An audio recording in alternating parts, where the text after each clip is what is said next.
Can't you see? Living free and cheap for me. Interest climbing like a tree. Paying dues to destiny. Bright neon dreams in every room.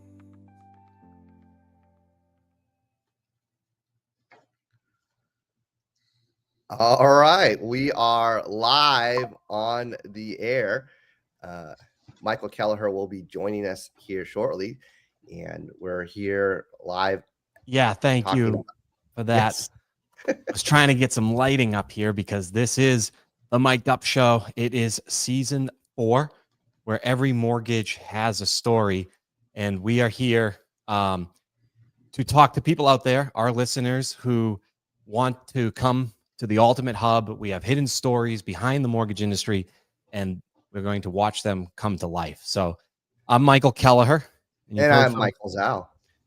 And together in every episode, we both dive deep into the entrepreneurial spirit, the strategic insights, and the breakthrough innovations that built the world's greatest mortgage companies. So if you're advancing your career, scouting for industry leaders, we found them. You're going to hear from them today. And we're also always available to explore opportunities in fintech and prop tech. If that interests you, you're in the right spot. So get ready to unlock the story behind every mortgage. Let's dive in. Our guest today, Khash, and I have gone back quite a while. I've admired always what he's done. He's always willing to take a call, and he's on those calls very blunt about what he thinks about. We often talk mortgage technology, but it could be landscape, could be direction. And I've learned a lot of lessons from him, and I really admire the way he does business. And what stands out to me is one of our past guests, highly recommend you listen to our episode with Stan Middleman. But we both, Michael and I, dove into his book to get an understanding. And I couldn't believe how he really built his empire from his ability to write scripts, hire people that can read those scripts, refine those scripts, and go out there and sell more than referral partners out there in the field. And it makes you wonder, there's not enough of those in our industry. And it's a hyper-focused world, so you need a great leader. Khash, you are that leader. Do you want to just quickly introduce yourself? So my name is Khash Saghafi. So I got into the mortgage industry in October of 1999, and I work at Liberty Home Mortgage. I guess you could say I own it, I suppose. But I'm a loan officer. I've been a loan officer for 26 years, and the biggest thing I tell people is I'm just a problem solver. Give me a problem and I'll solve it. Like in the building we're in, I've owned this building for 4 years. We still don't know where the hell the water main's at to shut the damn water off to the building because I went to change out one of the toilets and freaking holy shit. I shouldn't curse. I apologize. I didn't even know how to turn the water off in the building. So I've owned the building for 4 years. We don't know where the main's at. So I said, call the water department and the fire department because the city building department will know where the main's at in case the building's on fire. So as dumb as that sounds, so I solve problems. It's what I do all day long. It's all I do.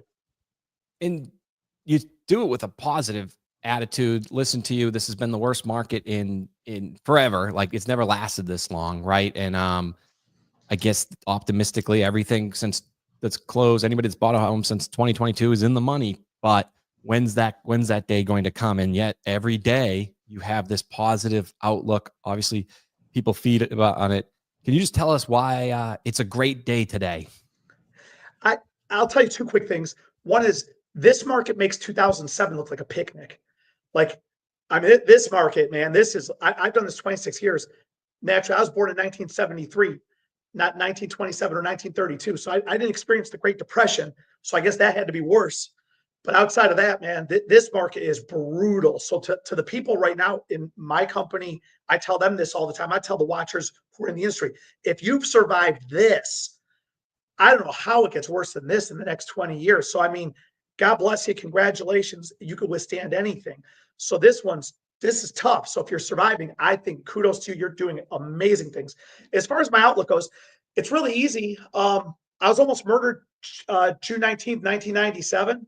I was total random act of violence. So when people say, Ash, what happened? Nothing. I was walking back to my car and 5 people just came up to me and my friend and One of them stuck a knife in my chest, right here, dead center of my chest. And I almost bled to death. So, I mean, I almost died. I'll never forget laying on the dirty floor of BW3 in downtown Cleveland. I passed out because of the amount of blood I lost. I passed out from the blood loss, but I was lucky that Metro Hospital is right there. And I got picked up quick and I got to the hospital and they cut me wide open and I survived. So, I mean, that experience, I just got done telling this to a customer before I came on your guys' show. She was telling me that she's having a panic attack. She just went into contract yesterday. We haven't even started the loan, for God's sakes. I just sent her the application this morning and she's like, Hush, I'm having a panic attack. And I told her, I said, listen, this, like, let's ease up our expectations. So I went through this whole thing with her of like, this is not it's not cancer. You didn't get diagnosed with cancer, for God's sakes. That's a tragedy.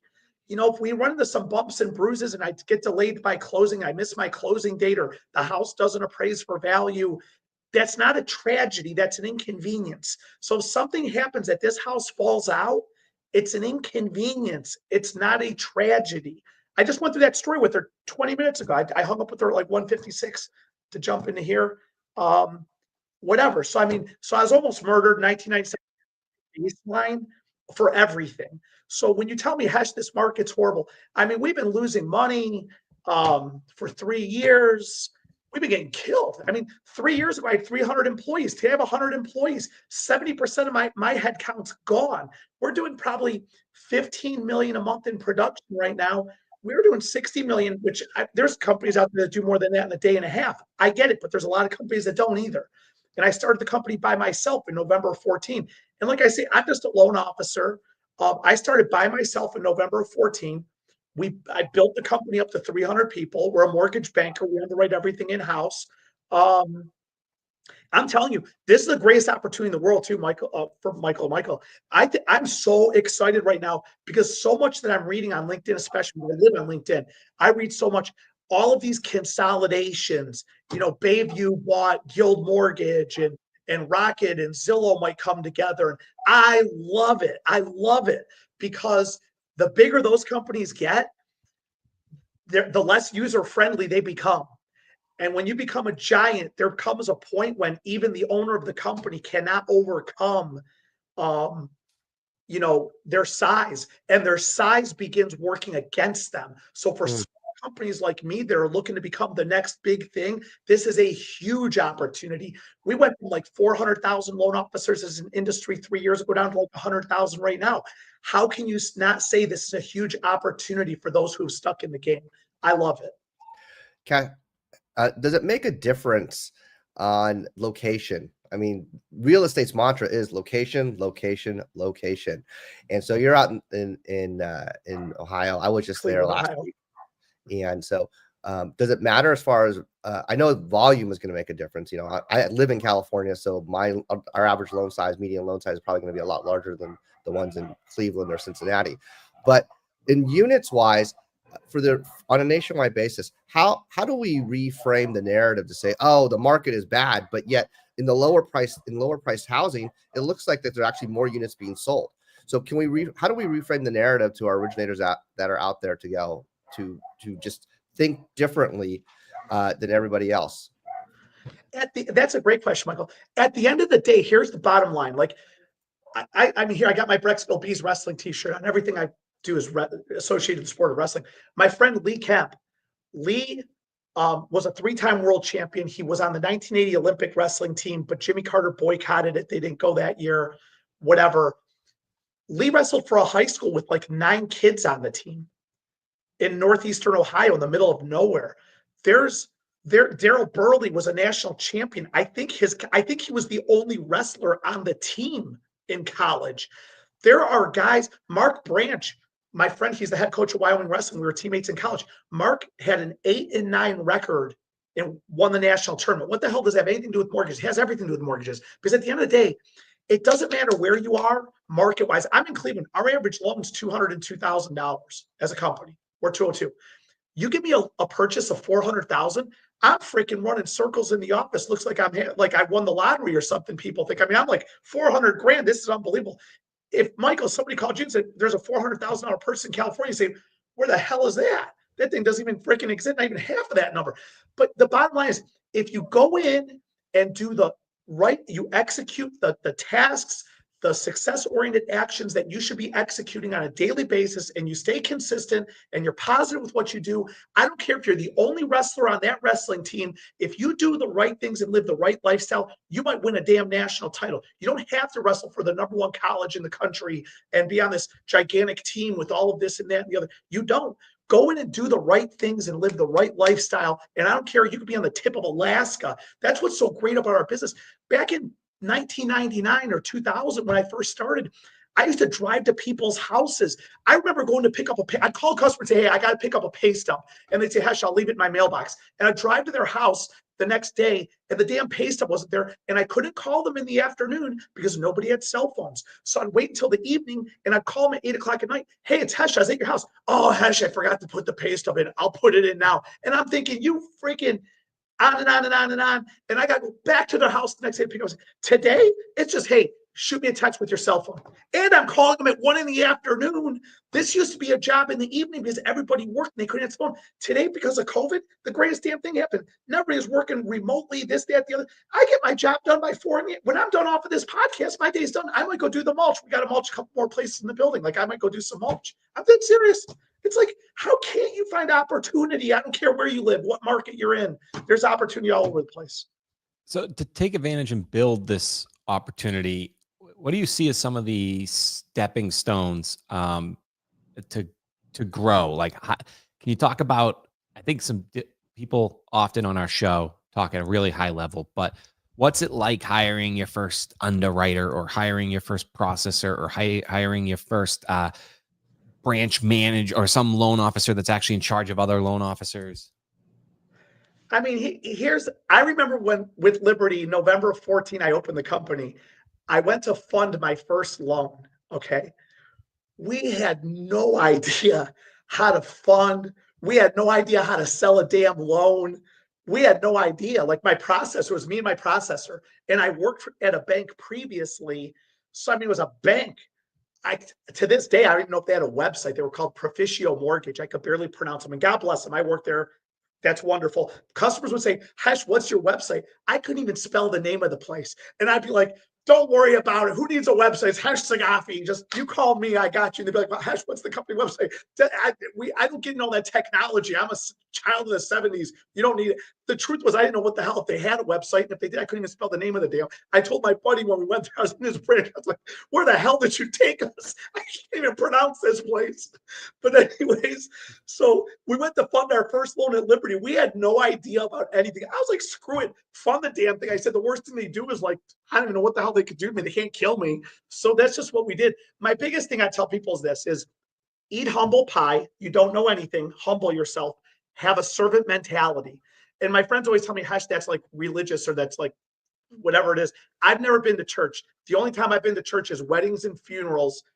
Everybody has their thing. I've never read the Bible. It's not my thing. I'm sure it's a wonderful book, but servant mentality, help others and know your strengths and know your weaknesses. In the sport of wrestling, I suck on bottom. I'm not good on bottom. I do not want to get on bottom. I got to stay on my feet. I got to wrestle on my feet. I'm good on my feet. I know my strengths. I know my weaknesses. My college coach won 2 Olympic gold medals. He knew his strengths. He knew his weaknesses. He stayed away from his weaknesses. So when you're scaling and building, be humble enough to identify where you are not good and fill that gap. You hire somebody to take care of that for you. And that's how I went from just myself and my loan process. It was just me and my processor. When I opened Liberty, I was at Proficio Mortgage and I told my processor at the time, I said, listen, I'm opening up my own place. I got my letter from HUD to do my test cases for FHA. I never told her, I never said what I was doing. I'd keep that on the down low. And then I said, look, you can come with me and be my processor, or you could stay here. I got no problem, but I'm going off my own. I'm taking this thing out. So that's how I started, with just me and my processor. So if you're like a one-man shop, I was a one-man shop. And you just delegate slow and easy. You stay patient, you stay humble, delegate out your weaknesses, attack your strengths, and just have a servant mentality to help other people. At what point did you decide to say, I'm going from one-man show and I'm going to create my big, hairy, audacious goal. I'm just going to start hiring people. We're going to do more. We're going to be good, and it's going to be awesome. When did you decide to make that decision to go big? February of 2002. I don't even have to think about your questions. February 2002. My girlfriend and I at that time, we go over to my buddy's house, my friend's house, John. And he was a mortgage broker and he owned a mortgage company. So we go over his house, February of 2002. I'll never forget it. He shows me, he's got a car collection in his garage. And he had like two Dodge Vipers. And I remember they got like a Volkswagen of some kind. And the car, it had these shocks that went up and you push a button, the car lowers and it raises. And I was like, oh my God, this is unbelievable. And like, I'll never, he's like, Hesh, I made $1 million last year. It was February of 2002. So he's saying in 2001, he made $1 million. And we walked out of there. I told my girlfriend, I said, I love the dude. He's a great guy. But if that dude can make $1 million, I can make $1 million blindfolded. I'm not being disrespectful. That's when I knew I was going to make $1 million. I knew I'm going to hit 7 figures. I was like, I got this. And my college wrestling coach, John Smith, he won 6 world titles and 2 Olympic gold medals. His going there was such an impact to me because he always talked about being the best in the world. So like, there's no limits. There's no ceilings. There's not like Guild Mortgage. They had like 2,000 loan officers. I think that's a privately held company. I don't think they're public, right? So, I mean, were they public? They were public, going private. back to private. Oh, they're going back to private. Okay, fair enough. But Countrywide Home Loans, Angelo Mozillo, started it in 1968 with one other person working out of his freaking bedroom and built it up to 62,000 employees So here, my college wrestling coach won 2 Olympic gold medals. I learned right there that he was a normal dude. He put his pants on the same way. It sounds so cliche that these people, Dan Gilbert puts his pants like you can't, like, why can't you be Dan Gilbert? Why can't somebody be Rocket Mortgage? Like, tell me why. Like, why can't I be Dan Gilbert someday? Why can't I have 20,000 LOs and do 50? Why can't I? I want to know the reason why. I'm willing to put in the time. I saw a Tom Brady video this morning, and he said, everybody wants to win, but not everybody is willing to make the sacrifices it takes to win, whatever. So outside of that, I'm willing to, if you literally told me right now, Hesh, you got to go shovel manure barehanded, bare feet, and stand in it for the next 10 years to be a billionaire, I'm like, let's go. Tell me where the pile's at. I'm out. Like, let's go. I'll do it. Like, so if I'm willing to make the sacrifices, then why can't I? Like, I don't know. Now, it could be, Hesh, you're not smart enough. You're too stupid. You hit your head on the wrestling mat too many times. I get all that, but that's fine. If that's the way my story ends, then so be it. But like, anybody can truly achieve anything. You have to have a positive attitude. You have to be willing to put in the work, and you have to understand that it takes sacrifices. Are you willing to make the sacrifices it takes? That's the $1 million question. Yeah, I think timing is important. A little bit of luck on timing. To me, my view of a loan officer getting to that level, you probably need to go one of 2 routes. One is find some sort of channel partner that allows you to scale a model, all of a sudden, and that might be connections, like maybe your neighbors with the owner of Walmart, right?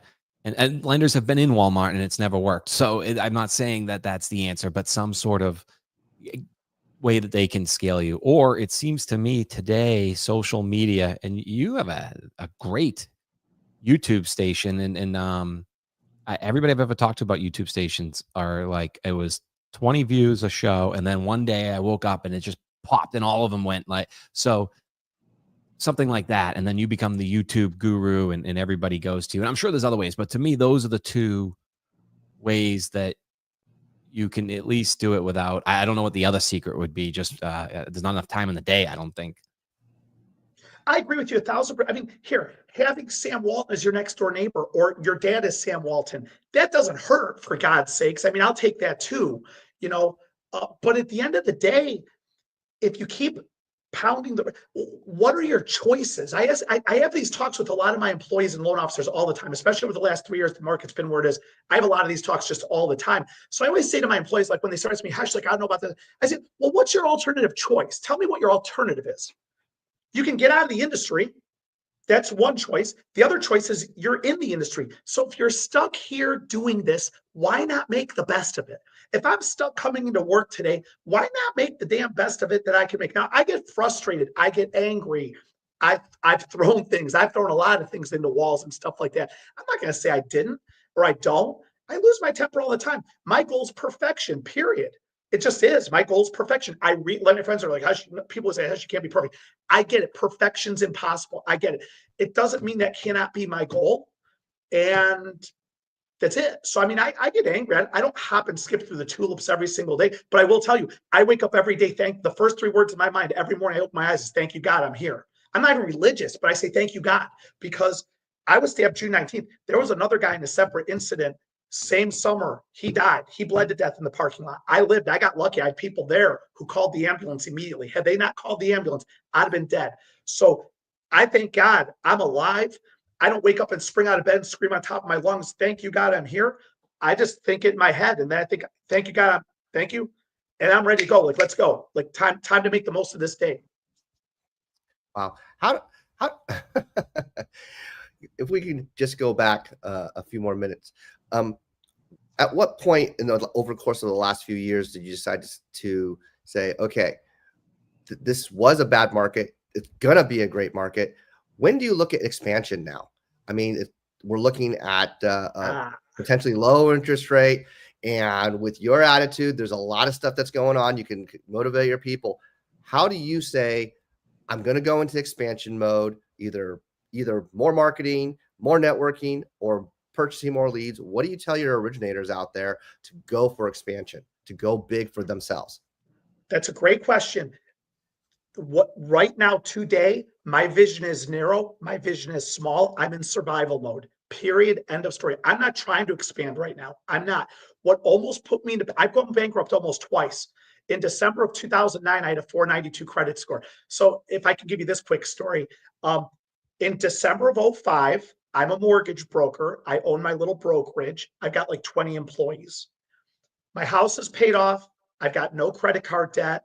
I've got 600,000 cash in the bank, 200 grand in my 401k. That's December of 2005. Fast forward March of 2009. I've got 600,000 in credit card debt.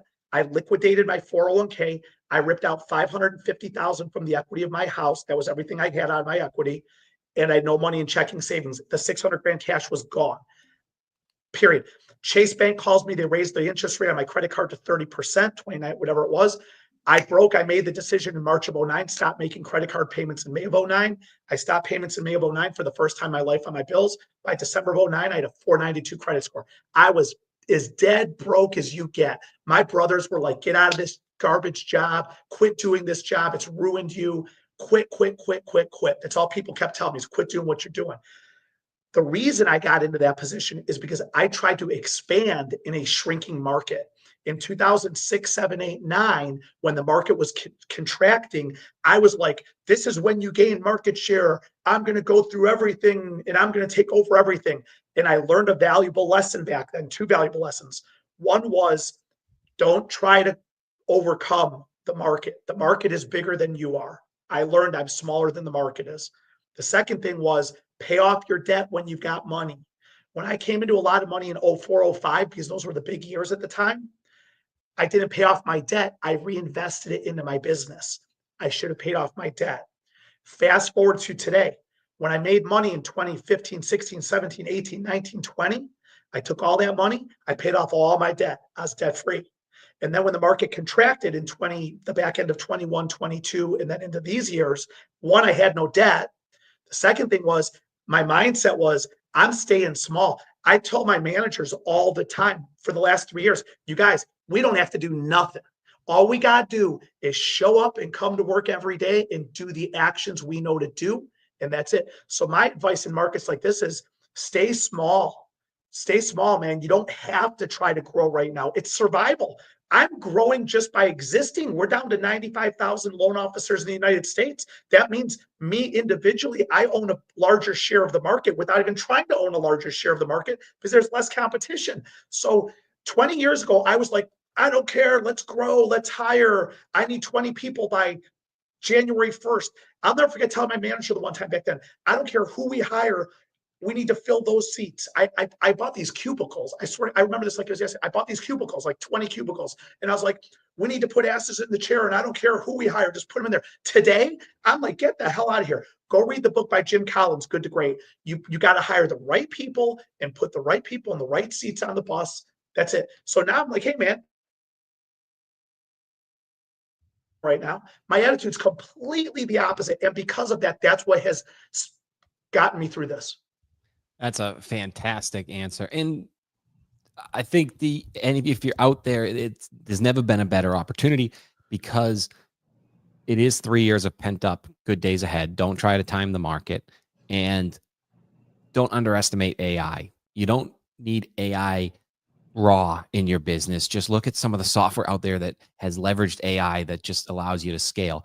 And that's why we have some great sponsors here. We're always looking for sponsors. So if Proficio Bank wants to give us a call, or anybody else, but let's take a quick break, hear from some of the sponsors that are helping companies grow.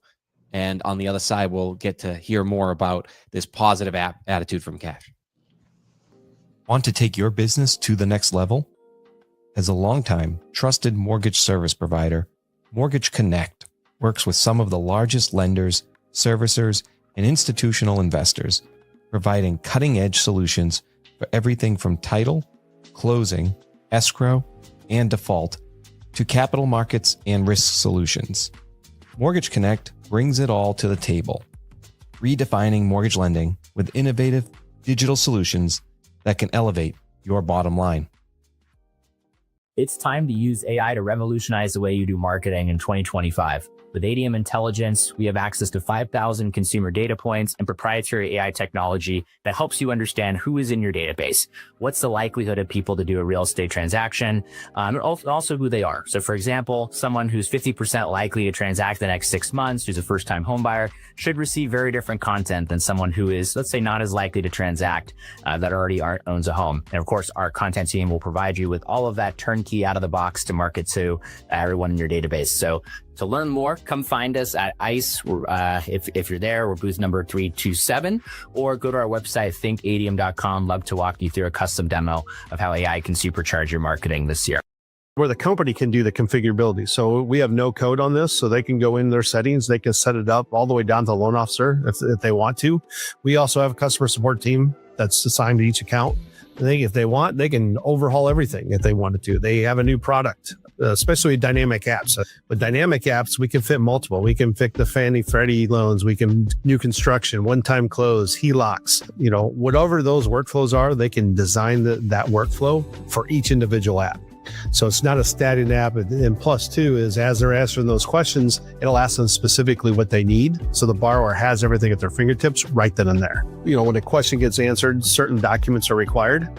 And we have that engine that handles that. So if it uploads directly into Flow-Fi, pushes it automatically into the LOS. If the loan officer, they are able to set it up where it looks like if the processor needs something, they can communicate as a team. So it looks like it's coming directly from the loan officer that they're already used to and have that relationship with. So it's not somebody that they never talked to. Now, what's going to take it to the next level is the AI and the OCR piece.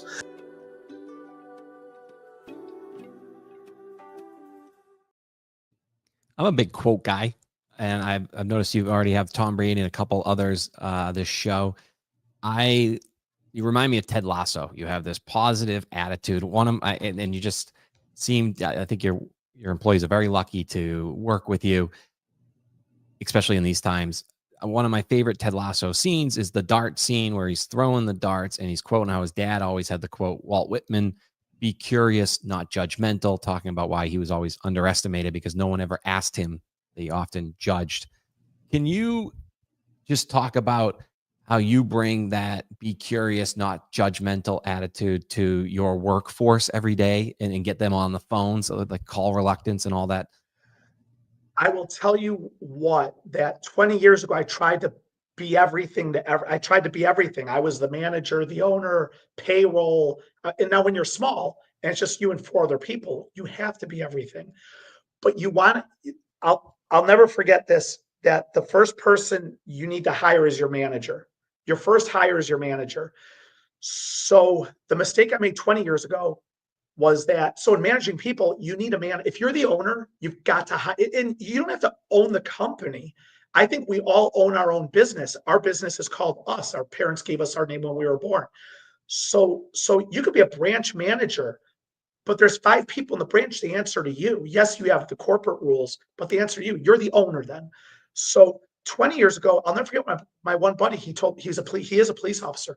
And I started hiring more people, and he's like, Hash, you need to hire a manager. And I was like, why would I pay a manager? And I'll never forget this. He was a police officer. He said, you don't need to pay a manager. Just give somebody the job title of manager. Let all these other people go to them. Then that person comes to you. He's a police officer. Now he's retiring in 2 years at this point. But when I opened Liberty, I made my processor my manager. It was just her and I. And I literally said to her, you're going to be the manager. I'm going to tell you who we're hiring. They're going to come and interview with you, and I will tell you whether we hire them, but you're not going to tell them it's my decision. We're going to tell them it's your decision. I swear to God. Wow. And so that's how it was me and my processor, and her job title was manager. And that's where I've managed people the best, is by allowing my managers to manage. Now, if you're watching me say, well, yeah, he has 100 people. I only have 2 people.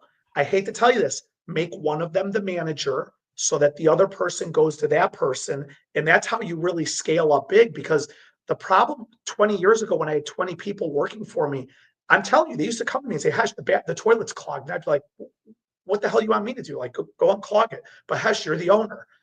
Like, okay, like it just is too much. It's too much for one person. People came to me with marital issues, other issues, and this and this and this and this. It's too much for a human being to try to be all things for everybody. And I thought, I cannot afford to pay a manager when I was a small business. If I could go back in time, I'd say, hey, ding dong, you don't have to pay them, just give them the title. But that's why Good to Great, Jim Collins, the book, which I highly recommend. Your first person in the door needs to be a very important person. Your processor, my processor ended up being my vice president of the company, because she was there when I started the company. Like, she knew the roots of the company. She knew why I was a nut and why I was this and why I was that. Like your first people that you hire in the door are important people, man. And if they're there at ground level, they're going to appreciate it that much more when you grow the business. That's why they deserve quote unquote manager positions as the company grows and stuff like that. So how do I manage other people? The truth is I don't. I let my managers manage. I have a 2-part question and follow up to your story for yourself there. The first question is, are you a people pleaser? And then the second question, as a follow up to that, is, when did you decide I can't save the world? You can't help. Those are 2 great questions. Number one, I'm not a people pleaser. I'm the most the problem is my whole life has been negative reinforcement. So I'm a very big believer in negative reinforcement. Okay.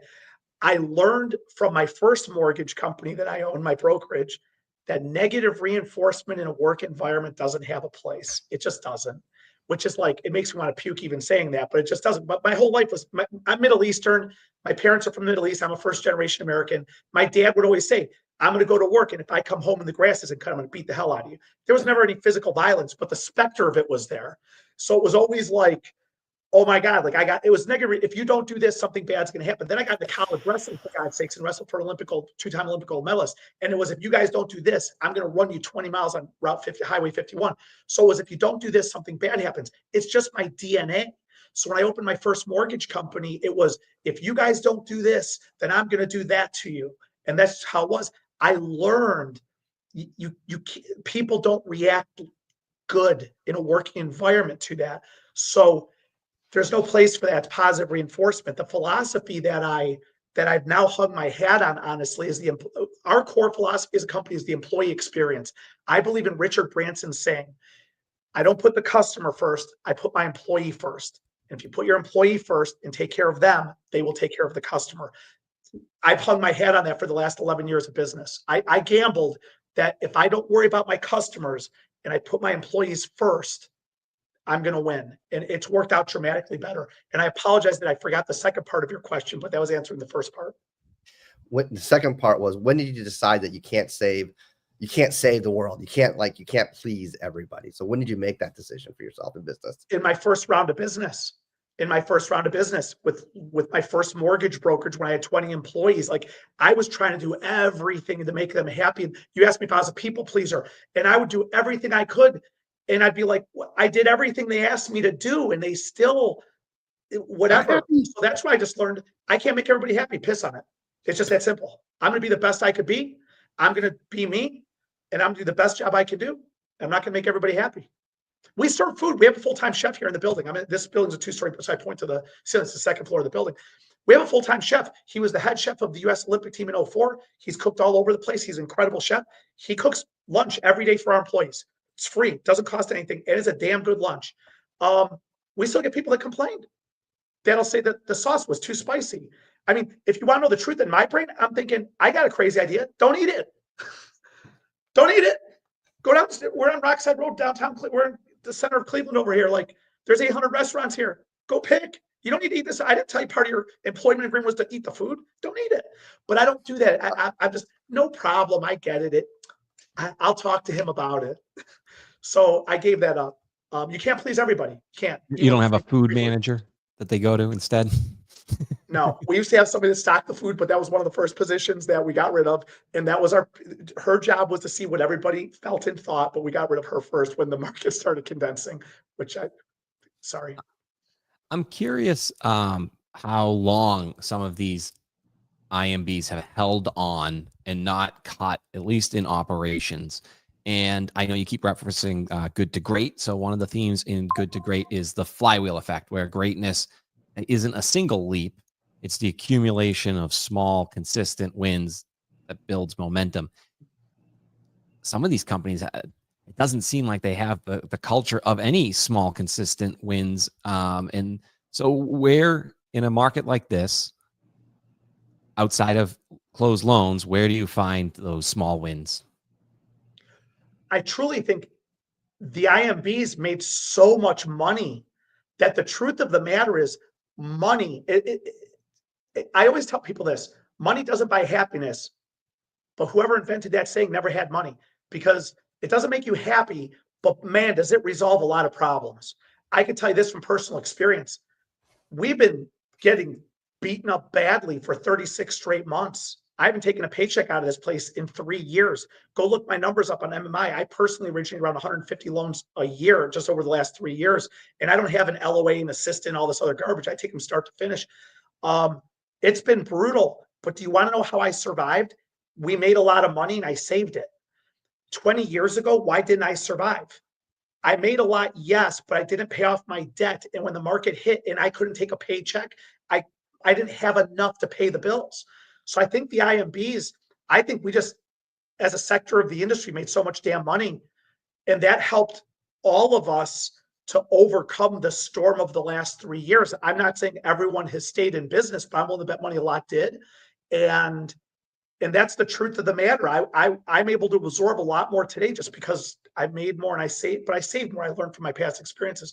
So the victories for me come in the survival of it. But that's just as an individual loan officer too. I keep telling my LOs that, like, if you guys can make it through this, you're surviving. This is a game of survival right now. Stop. I always tell my employees, stop trying to worry. I tell my managers who want to grow and get pay raises, stop trying to worry about growing. Don't be so, we haven't hired anybody in a year. I think last year I hired, I'm not kidding you, like 2 people the whole year, 2 people. And we lost like 25 people. I went from 300 people down to 100 people in 30 months. I remember you were one of the first to cut, and you cut fast. So, I mean, for all you listeners out there, I was living in it, and you are at the front line there. I appreciate it. I will tell you, the hardest thing in my career business, it wasn't not paying my credit cards. That was hard. It ruined my credit, whatever. I almost went bankrupt twice, May of 2002, March of 2009. I didn't go bankrupt, but I almost did. Firing people, it's typical. When you fire somebody, you don't fire them because they're doing a good job. You get rid of them because they're negative to the business. Not hard. The hardest thing I've ever gone through in business was laying people off. I might almost start crying right now thinking about it. It was May of 2022, and we were going like we were profitable in May of 22, but I just like, I didn't predict this, for God's sakes, inflation, all this stuff. But I was like, man, this is not, we got to start laying people off right now. Our production's gone down too sharply. It's not coming back soon. We got to lay people off. We laid off 31 people in one day. I spent the whole weekend before crying my eyes out the whole weekend, because it's one thing to go to somebody who's a jerk and say, get out of here. And because we're live on LinkedIn, I'm not using the words I normally use, like usually every third word's F. Michael, you know that. So I'm really reining in the beast of just giving my true, how I want to talk. But the person that's a jerk, yeah, I appreciate it. But like the person that's a jerk, like I'm like, if you don't get out of here, I'm going to drag you by the head and throw you out of here, you know, whatever it is. That's easy. But to go to somebody who tells you every day, Hesh, you're the best boss I ever had. Like, I'm so thankful that I work for you. And they come in every day and they do everything you ask them to do. And they do it with a great attitude. And you got to go to that person and say, you know what? I know you're doing everything I asked you to do. I know you have a great attitude. You've always been so committed. I got to let you go. And you know in your mind, like they're not going to go just walk and find another job the next day. They're not going to. That was, I cried my eyes out the whole freaking weekend before that layoff. And we've had more layoffs since. But the problem was, I tried to save everybody 20 years ago. I tried to save everybody, and I almost ran myself into bankruptcy. Not only was everybody out of a job, I almost went bankrupt. So the one thing I would say to myself was, it's either lay off some to save the remaining, or try to save everybody and everybody's out of a job, including yourself. And that's why I made those moves. And it was my experience from 20 years ago. I refused to lay anybody off, to the point where I was using my credit cards to do payroll. That's why I had 600 grand in credit card debt and I lost all my savings. I was keeping everybody on my credit cards. And I told my buddy Tad, we were out in Irvine. I used to go out to California to do seminars out there. I'd stayed at his house, 25 Amaret Drive in Irvine. He sold it since, so he wouldn't mind if I said that. But we'd be sitting in his pool. And I'll never forget him saying in 2008, I'll never forget this, Hesh, you got to stop coming out here. You're losing too much money. And I was like, I don't care if I go bankrupt.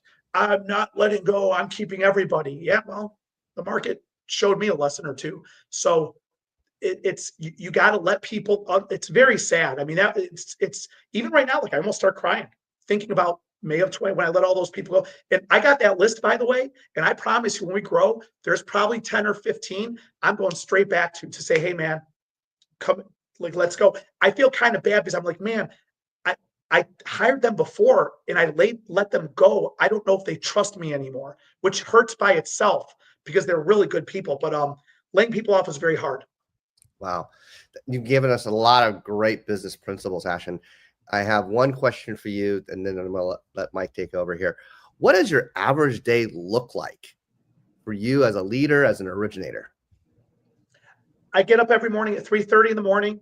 I have a workout routine that I do. I have a sauna, cold tub. I do all that. I read. So when I'm sitting in my sauna, I have a Kindle and I read in my sauna. So I read, and then I clear my emails starting at 6 a.m. Now I'm not married and I have no children. So I should say that too. I'm 52 years old. And I've always had people say, well, Hesh, you don't have kids. Bull crap. I've got employees, man. I got 100 employees right now. I'll tell you this one. Employees are worse than children. You want to know why? Because kids, at least they have an excuse. They're kids. They do something stupid. It's, well, he is 13 years old. He's 9 years old. He's 17 years old. Try to figure that one out for a 40-year-old who makes 6 figures. You know, that dramatically different. So I don't want to completely say by not having children or something, it gives me the total freedom of anything. But anyways, I clear out my emails and then I come into work and I just sit at my desk and I do my calls. I network with real estate agents. I do my loans, and then I get done at 5. I go work out with my buddy, and I return calls like a nut. My phone's glued to me 24/7. I don't know. I went to Vail, Colorado earlier this year. It was awesome. Went for a week and a half. I'm going to Sedona, Arizona in January for a week and a half. I'm going to Oklahoma. The Oklahoma Association of Realtors have me come out to talk at their convention. I'm only talking for 2 hours on a Tuesday, but I'm going out there for 10 days because I'm going to go back to Oklahoma State. I'm going to see my coaches. I stay at my coach's house when I go out there. I'm going to see all my old teammates. I'm going to work out with them. I love it. When I get back out to Oklahoma State and I see my old teammates, we work out, we hand fight and stuff like that. I mean, it's like freaking in the good old days, we beat the piss. Well, they beat the piss out of. Well, they beat me up there, and they beat the piss out of me now too. But I do the best I can to hold them off. But my buddy Steven's got a really bad knee now, so I think it's a little more even than it used to be. But I don't know. Like people always say, "Hash, you work all the time." I don't work all the time. The truth of the matter is I ebb and flow. Like I'm serious. When I'm off of this call here, I think I might go outside. I'm looking out our window right now. I might go do mulch, or I might go spray the weeds. Like for the next hour, I might I ebb and flow. I've learned how to work the right way where like I'm in and out. Like I work for an hour and then I go and just do things that frees up my mind. We decorate our building with decorations, our Halloween decorations. I'm starting to get those out on the second floor. So I do things that relax my mind. Like this podcast. I sincerely appreciate the opportunity you guys give me. It's like, but this takes me away from talking to customers about missing contract dates and stuff. So you don't want to work for 10 straight hours. You got to ebb and flow. I go to a lot of conferences, and I have to say, Hash, this is more of the medicine that people need to hear. And I'm glad that you chose our podcast to spread it out on. And I hope all the listeners are listening and really enjoyed this. And we, as always, want to thank our listeners for joining us on this journey into the heart of mortgage innovation. Remember, every mortgage has a story, and we're here to help you write yours. So if you enjoyed Hash's insights today, give us a thank you and him a thank you. Please subscribe. If you are seeing this on social media, share it with your network. LinkedIn, great place. We will be very thankful with a share if you can't get to the likes. And make sure you connect with us on LinkedIn. And until next time, remember, keep pushing the boundaries and uncovering the stories that drive our industry forward.